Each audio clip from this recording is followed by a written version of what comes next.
And now for some good news. Elon Musk and Brazil are beefing over X. That's right, Elon Musk is not coming to Brazil. Brazil is now investigating Musk over potential obstruction of justice after X walked back an order to block certain profiles in the country. So for those that don't know, apparently the Brazilian government is like cracking down on misinformation spread over social media. Because, like, believe it or not, outside of America, it's not really a crazy, insane idea to suggest that blatantly false lies being spread via, like, knowingly, via large platforms should maybe be cut down on, and it's a responsibility of the state to debunk those lies.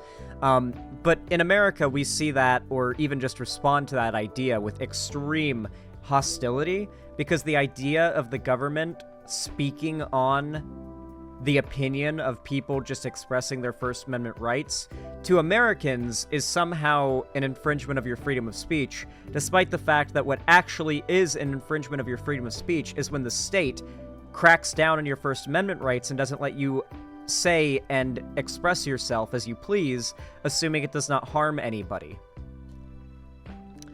Brazil has opened an investigation into Elon Musk over a potential obstruction of justice after the ex-owner said he reactivated accounts on the social media platform Brazil had ordered the platform to block.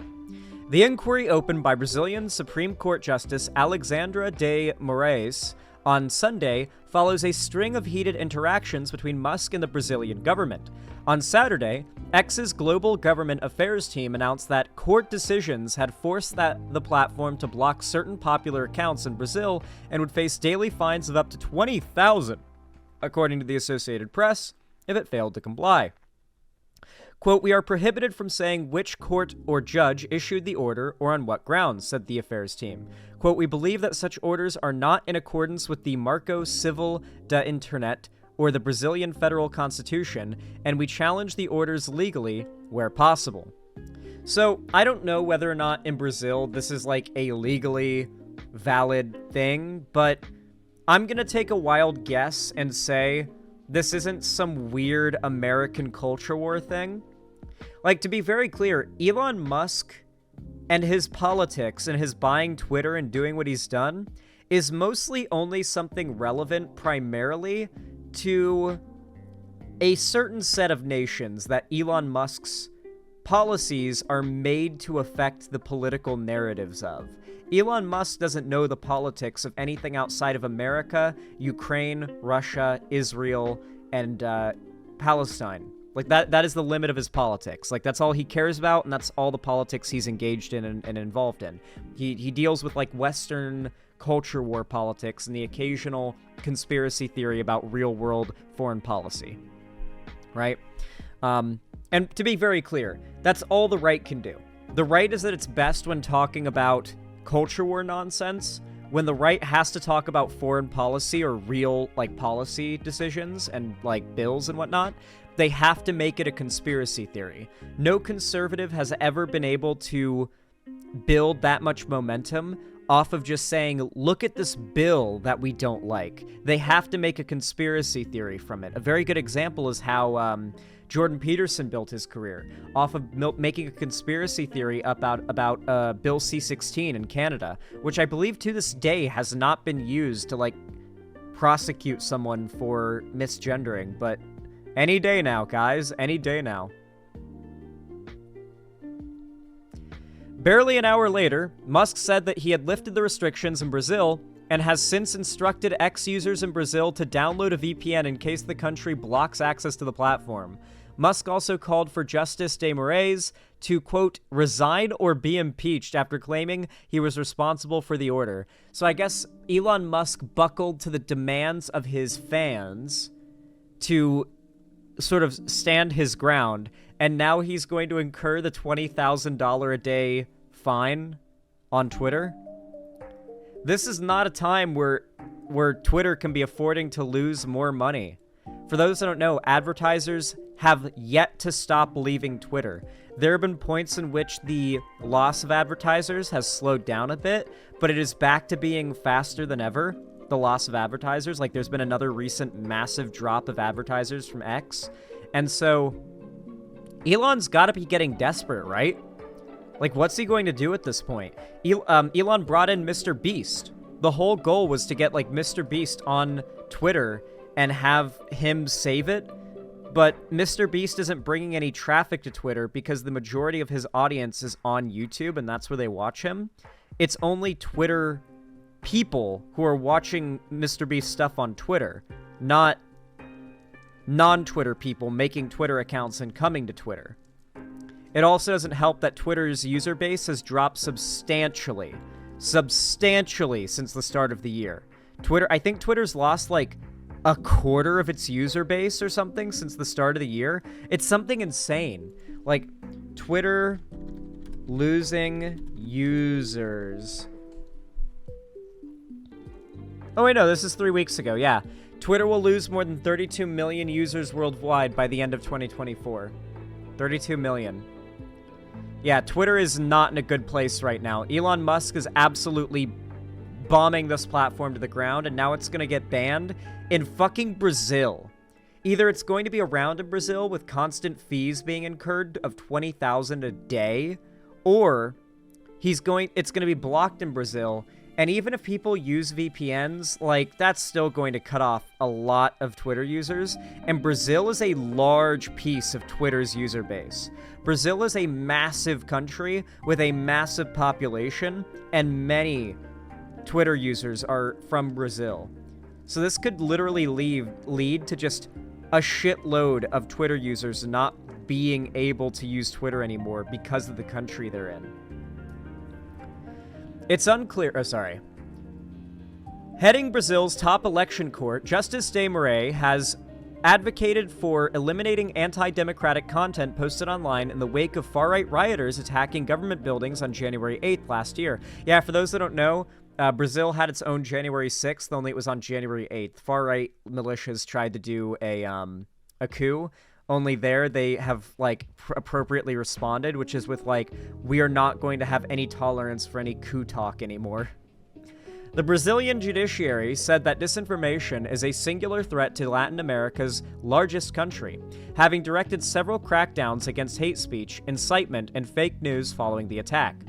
Yeah, if you really think about it, Brazil is kind of the America of South America.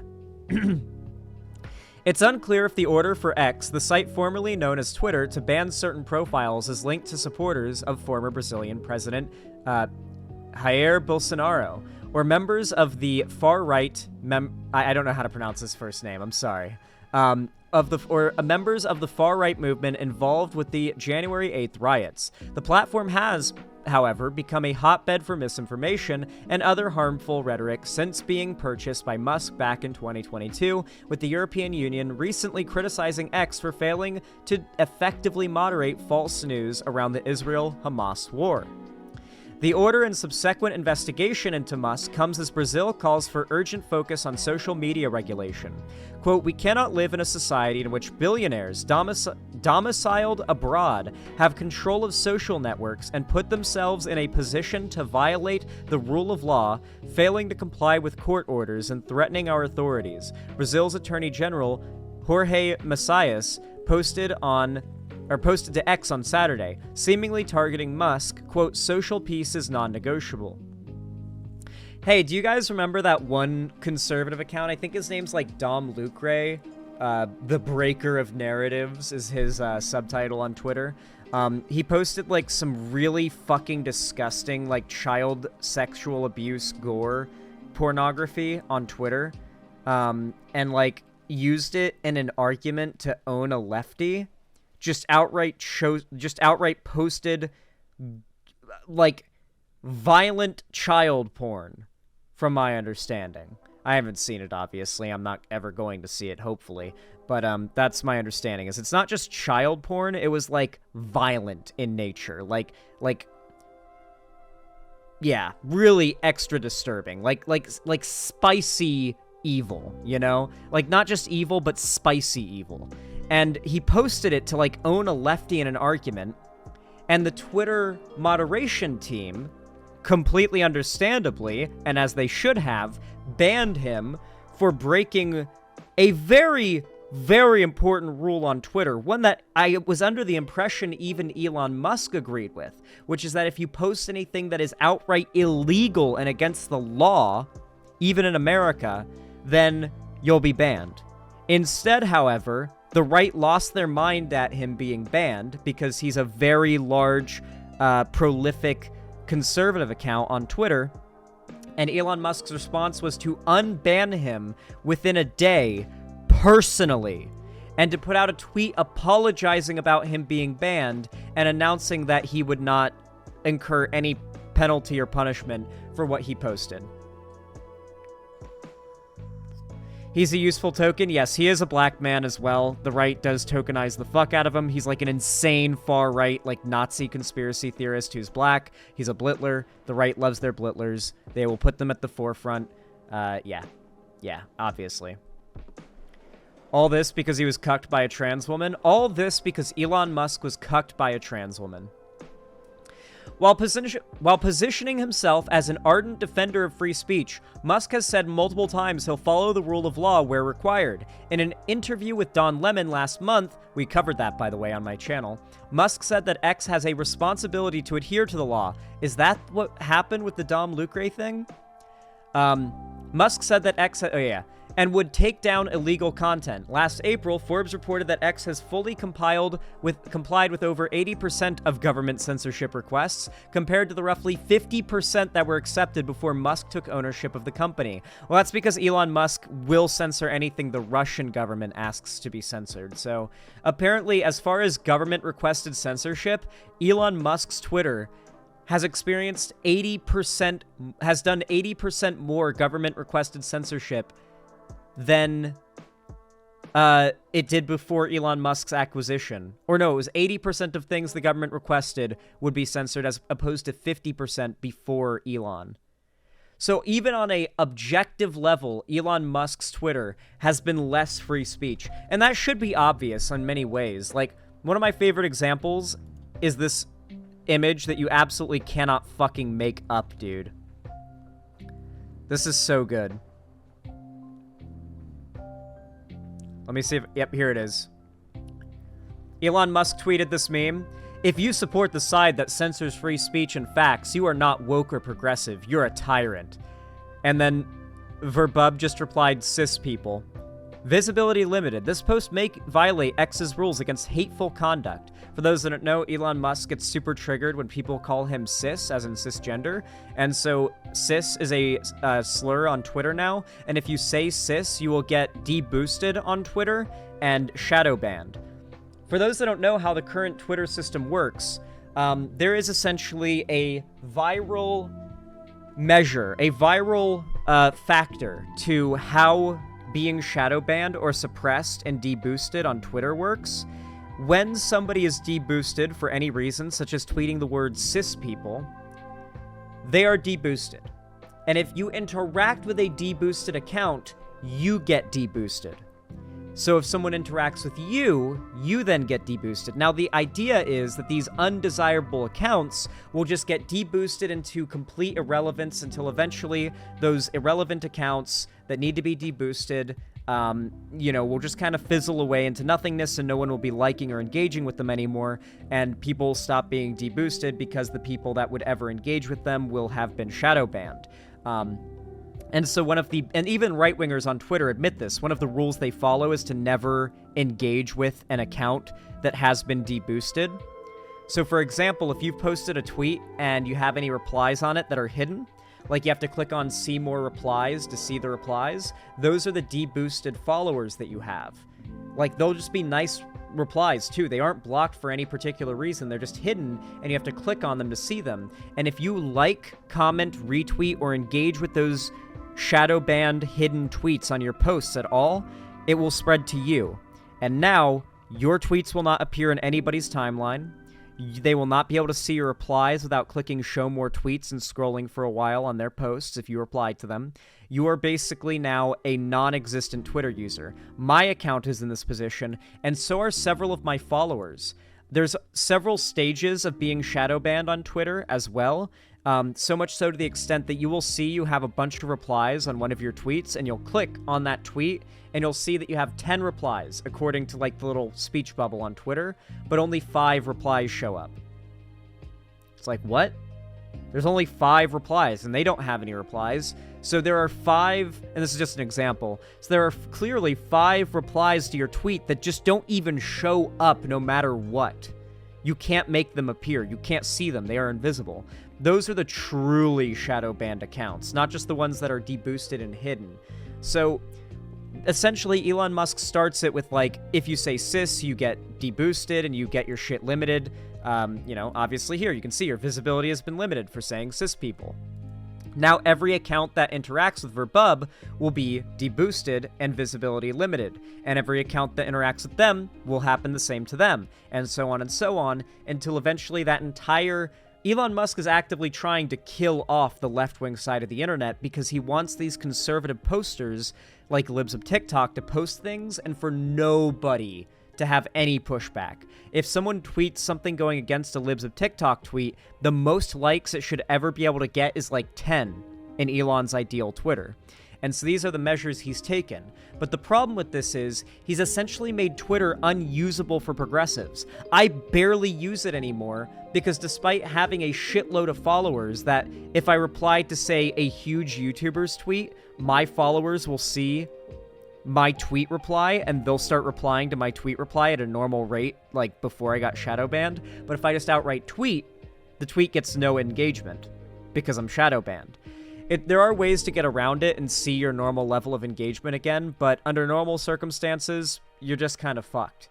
And so when you do this, and a large proportion of the platform is just not worth using anymore, of course people are going to leave. And of course the platform's going to die off. And when lefties leave the platform, why are conservatives going to even want to use it anymore? Conservatives don't make their, like, grift post, like, lie propaganda just for each other, for themselves. They make it so that they can trigger and, like, lefties and convince centrists. And if all those people have been deboosted out of existence for engaging with accounts that are trans or left-leaning because Elon hates them, then there's not going to be any lefties to troll.